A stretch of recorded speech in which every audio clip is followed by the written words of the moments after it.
Ake ngibingelele ke ingane zakwethu udokotela wesizwe uDr. Celokuhle Inono Lenyanga. Ngiyabingelela. Ngicela ukukhuluma nabantu abanemoto, ngicela ukukhuluma nabantu abanamatekisi, ngicela ukukhuluma nabantu abanalo lonke uhlobo olukhona lwemoto, into ehamba ngamasonto, into ehamba emgwaqeni. Kubalulekile ukuthi mangabe unemoto yakho uyiqinise.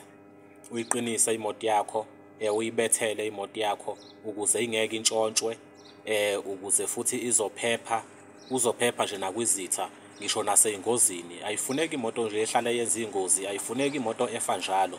Qinisani-ke iy'moto zenu ngoba khona into eyenzekayo, kunabathakathi abakwazi ukuthi-ke betshale umkhovu noma betshale isilwane emotweni yakho, besitshele lesilwane ukuthi-ke mayike yahamba ibanga elide ibulale. Uma ngabe sewukhathele ukuyigibela le moto ibulale noma uyiginqe. Thola ukuthi imoto nje ifa njalo imoto, futhi la uqaphela khona imoto yakho mangabe izobandakanyeka engozini noma ilimale, uthola ukuthi beyinabantu kodwa kungalimali noyedwa umuntu, bonke abantu bephume bengenamiyocu kodwa imoto ife. Kubabazwe kuthiwe hey basinde kanjani abantu, leyo moto kade inomkhovu, inesilwane ebeyifakwe kuso. So kubalulekile ukuthi imoto zenu niyiqinise. Uyiqinisa kanjani na imoto? Uma ngabe uyithenga imoto noma ngabe kuthiwa seyikhona kade yafika ekhaya, uyigeza ngentelezi emnyama, intelezi ebulala yonke into, intelezi ebulala engahlalelani nemimoya emibi, engahlalelani nezilwane. Uma uqeda ukuyigeza ngale ntelezi emnyama ebese uyigeze ngentelezi emhlophe, intelezi yamadlozi. Kunentelezi yamadlozi emhlabeni. Usuyigezelani ngentelezi yamadlozi ukuthi ke manje izokwazi ukuthi ihehe yamadlozi akwazi ukuthi ayibone.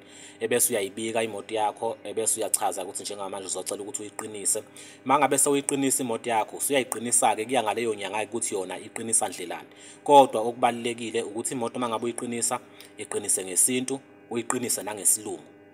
Kunamakhemikhali esilungu angatholakali kalula, amakhemikhali esilungu afana nonsinda, amakhemikhali afana nosigidi, njalo njalo, maningi ajulile kakhulu.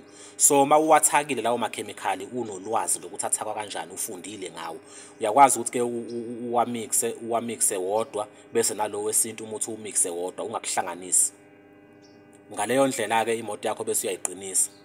La makhemikhali asizaphi na? Asiza ekutheni imoto yakho ingenzi ingozi. Imoto yakho nje ingenzi nje ingozi noma kanjani.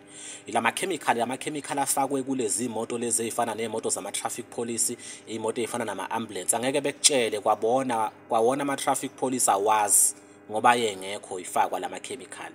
Ngeke bekutshele kodwa afakiwe lawo makhemikhali. Ngitshele nje ukuthi mangaka ama-ambulance enza ingozi ngonyaka, zingaki imoto zama-traffic police ezenza ingozi ngonyaka. Cabanga i-ambulance igijima ingene emarobhothini, irobhothi livulile libomvu iphuthuma la iphuthuma khona, kodwa iyenza ingozi. Kudalwa yini lokho? Kudalwa yiwona la makhemikhali lawa esilungu esuke iqiniswe ngawo ngokwesilungu. Ebese-ke lokhu-ke kuyiqinisa ngokwesintu, so uyenza ukuthi imoto yakho ibe nesithunzi, otsotsi bengayihaleli kalula, abantu bengayithathi nje noma kanjani imoto yakho iqine, ingantshontsheki kalula. Singasho ukuthi ngeke intshontshwe kodwa ingantshontsheki kalula, ibe naleso sisindo. Ngibheka-ke la masikhuluma ngamakhemikhali lawa esilungu. Amakhemikhali esilungu anamandla kakhulu. Kuye kulandwe inyanga emzini ukuthi iyobethela. Mayifika inyanga iyobethela, ibethele ngesintu kuphela.